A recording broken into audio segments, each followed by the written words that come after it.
सभी को प्रणाम करता हूँ। सर्वप्रथम परम पूज्य गुरुदेव श्री श्री रविशंकर जी महाराज को सादर प्रणाम। और मुझे गर्व है कि मैं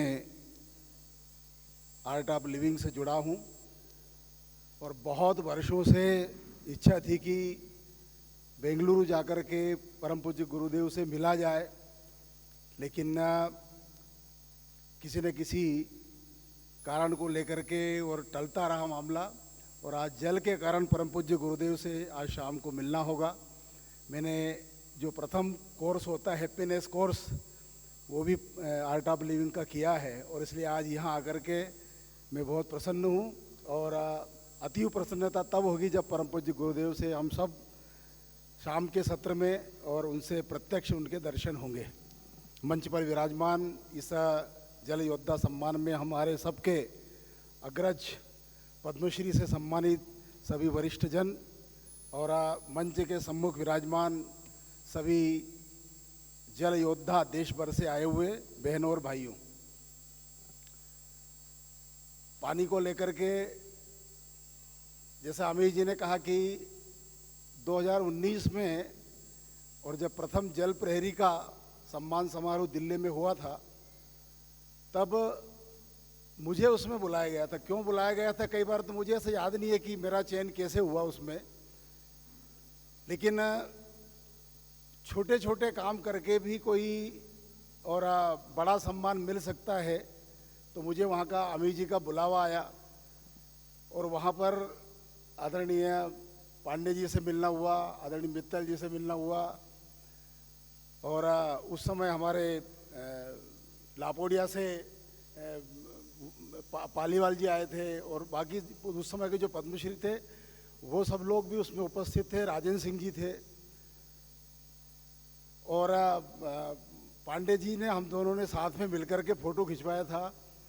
हमारे जल शक्ति मंत्री आदरणीय शेखावत जी के साथ में, वो थोड़ा देर से आए थे तो वो एक ऐसा था कि जीवन में बहुत बड़ा पुरस्कार हम सबको मिल गया है इस प्रकार का। और उसके बाद कई गुना गति से पिछले 5-6 वर्षों से उस क्षेत्र में काम करना फिर प्रारंभ किया, समाज को साथ लेकर के। व्यक्तिगत रूप से तो सब लोग करते हैं। तो अमीर जी ने वो रास्ता बताया कि कैसे हम इस क्षेत्र में आगे बढ़ सकते हैं। देश में हमारे बहुत सारे ऐसे शिक्षक हैं जिन्होंने आईएएस की परीक्षा कभी पास नहीं कर पाए वो, लेकिन उनके द्वारा पढ़ाए गए कितने ही लोग प्रतिवर्ष आईएएस बन रहे हैं। ऐसे क्लासेस चलाने वाले लोग हैं। तो ऐसे हमारे अमीर जी को तो पद्मश्री नहीं मिला, लेकिन उससे उनकी क्लास से निकल करके कई लोग जो है वो पद्मश्री की श्रेणी में आ गए। 4 तो आज यहीं पर बैठे हुए हैं। तो मैं उनको धन्यवाद देना चाहूँगा। और मुझे अच्छा और मुझे उन्होंने यहाँ पर आमंत्रित किया। मैं पिछले 9 दिन से शतचंडी यज्ञ के अनुष्ठान पर बैठा था और वहाँ पर मैं रोज स्मरण करता था कि प्रतिदिन जो 100 बार कम से कम जब यज्ञ की आहुतियाँ डाली जाती थी तो उसमें 100 बार संकल्प जल को लेकर के किया जाता है। हर बिना पानी के कोई संकल्प नहीं होता है। तो जिस समाज में, जिस धर्म में 100 बार संकल्प यज्ञ करने के लिए प्रतिदिन करना पड़ता, उस समाज को पानी बचाने का कोई आकर के बताए कि जल की रक्षा करना चाहिए, जल का संरक्षण करना चाहिए, लेकिन हमको बताना पड़ रहा है, हमको सिखाना पड़ रहा है। और इसलिए आज के युग में हमारा देश धीरे धीरे पूर्ण साक्षर होने वाला है, हो जाएगा। अंग्रेजों के आने के पहले हमारा देश लगभग पूर्ण साक्षर था, लेकिन अंग्रेजों ने साक्षरता का तरीका बदल दिया और साक्षरः विपरीतः राक्षसः, इस प्रकार का हमारा देश में उन्होंने और भाव पैदा कर दिया कि जो जितना ज़्यादा साक्षर हो गया वो उतना बड़ा राक्षस धीरे धीरे पैदा हो गया।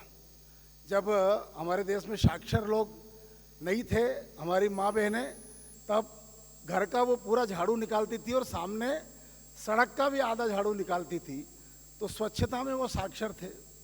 जब हमारे दादा दादी साक्षर नहीं थे तब वो तालाब में जाने के पहले, कुएं बावड़ी में जाने के पहले कचरा निकाल करके बाहर करते थे थोड़ा सा, फिर उसमें स्नान करते थे, फिर उसमें से पानी भरते थे।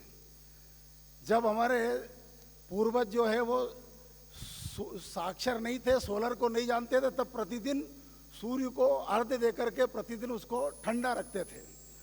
जब हमारे पूर्वज साक्षर नहीं थे, पढ़े लिखे नहीं थे, तब वो प्रतिदिन तुलसी में जाकर के जल डालते थे, पेड़ की पूजा करते थे, पेड़ को काटते नहीं थे, और कभी काटना पड़ा, छाल भी निकालना पड़ी तो उसको प्रणाम करके उसके बाद लेते थे। तो ये 4 प्रकार की साक्षरता आज समाज को सिखाने की हमको आवश्यकता है। जल साक्षरता, वृक्ष साक्षरता, सोलर साक्षरता और स्वच्छता साक्षरता। ये 4 प्रकार की साक्षरता समाज को आज हमको सबको सिखाने की आवश्यकता है। और एक गांव देश में कहीं होगा नहीं होगा, लेकिन बैतूल जिले में एक गांव हमने अपने प्रयासों से ऐसा बनाया है जहाँ 4 प्रकार की साक्षरता है। वह गांव स्वच्छता को लेकर के कई बार पुरस्कार प्राप्त कर चुका है। वह गांव, जिस गांव में कभी एक भी वृक्ष नहीं था 2 दशक पहले, आज पूरा गांव वृक्षों से लदा हुआ है सभी प्रकार से। हर घर में उस गांव में सोलर पैनल लगा हुआ है, बिजली उससे जलती है।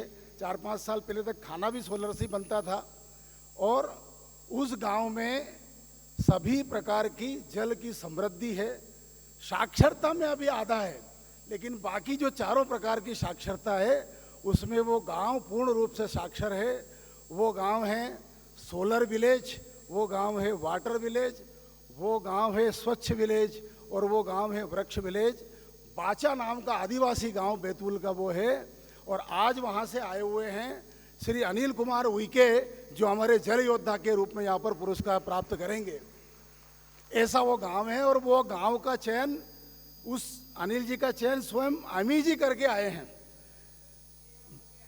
वो एक कहावत है ना हमारे यहाँ, तू कहता है कागज लेखी, मैं कहता हूँ आखन देखी।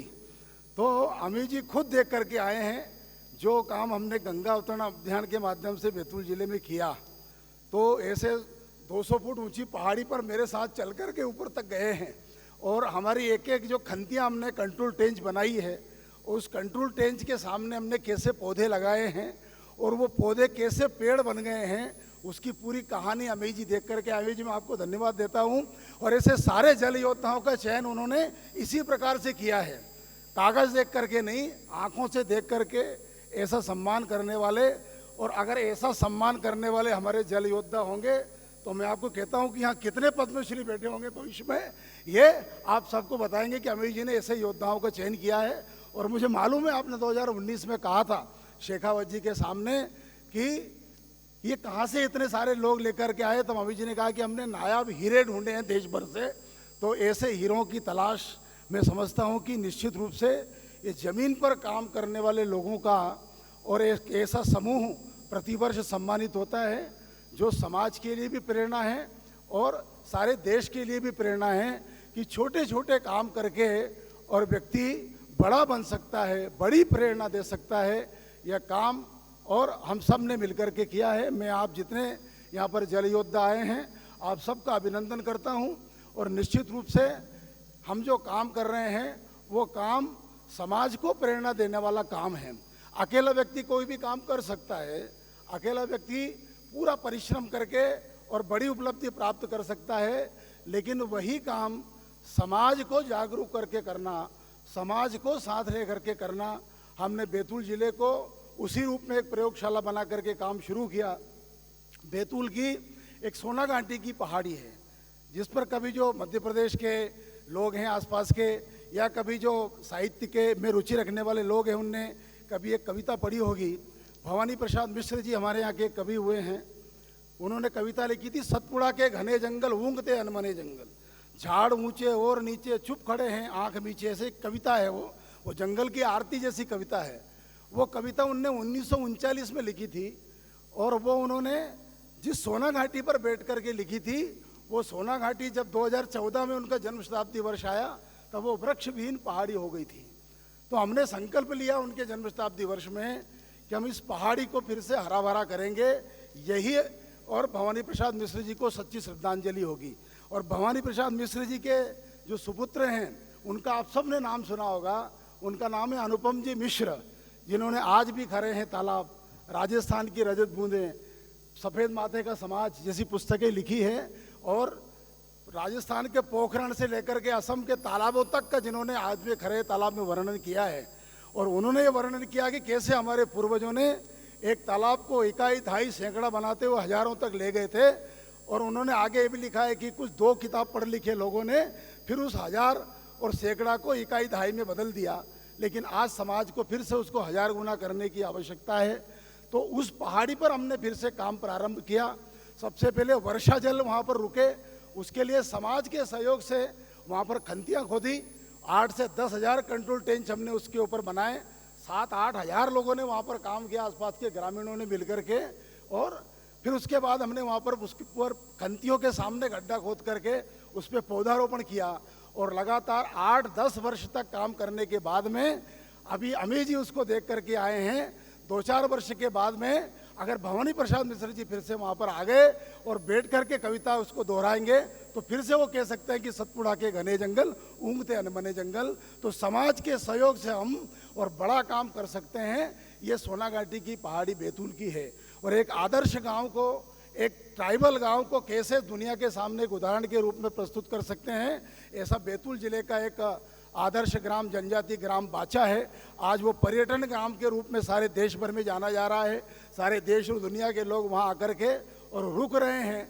जो गांव कभी दीपावली के बाद में 2008-9 के पहले खाली हो जाता था, पलायन कर जाता था, आज उस गांव में दीपावली के बाद में सारी दुनिया के लोग आकर के उस गांव में रुक रहे हैं। तो एक सामूहिक समाज के सामूहिक संकल्प का एक परिणाम है। और इस दृष्टि से छोटे छोटे काम करके हमने 75 पहाड़ियों को हरा भरा करने का बैतूल जिले में काम किया है। और वो सारी चीज़ों को देख करके मध्य प्रदेश के मुख्यमंत्री जी ने एक मध्य प्रदेश में जन अभियान परिषद करके सरकार का एक NGO है जो सारे NGO को साथ लेकर के सरकार की योजनाओं का नीचे तक क्रियान्वयन का काम करता है। और विशेषकर पर्यावरण जल संरक्षण के क्षेत्र में, पर्यावरण के संरक्षण के क्षेत्र में काम करता है। आदरणीय मुख्यमंत्री जी ने 1-1.5 वर्ष पहले मुझे उसका उपाध्यक्ष बनाया और मंत्री पद का दर्जा दिया। हमने मध्य प्रदेश के पिछले वर्ष पूरी 23,000 पंचायतों में उसी जल संरक्षण को ले गए। आज हमने सारे और पूरे मध्य प्रदेश में और ऐसे बोरी बंदान करके पहाड़ पर खंतियाँ खोद करके उसी प्रकार का काम किया है। तो छोटा सा काम अगर हम करते करते जाते हैं तो निश्चित रूप से हमारा कैनवास बड़ा होगा, समाज उससे प्रेरणा लेगा और देश और दुनिया उसके राह पर चलेगी। जल योद्धा के सम्मान में मुझे यहाँ पर आमंत्रित किया और हमारे सभी अग्रज, अभी पद्मश्री से मिलना हुआ, आप सबके यहाँ पर दर्शन हुए। और विशेषकर इतने बड़े परिसर में जब मैं आया तो कैसी कैसी रचना है यहाँ की, आप देखिए, जैसा था वैसा ही बनाया। आज हमको कोई जगह मिल जाती तो पहले प्लेन करते हैं, लेकिन गुरुदेव ने यहाँ पर देखिए जहाँ ऊंचा था वहाँ ऊंचा बनाया, जहाँ पेड़ था वहाँ पेड़ लगाए, जहाँ नीची जगह थी वहाँ तालाब बनाया। अभी तो पूरा घुमा नहीं है। तो ऐसी रचना, इसी प्रेरणा का केंद्र पर अमीर जी आपने ये कार्यक्रम रखा। मैं आप सबको पुनः बहुत बहुत शुभकामनाएं देता हूँ। बहुत बहुत धन्यवाद।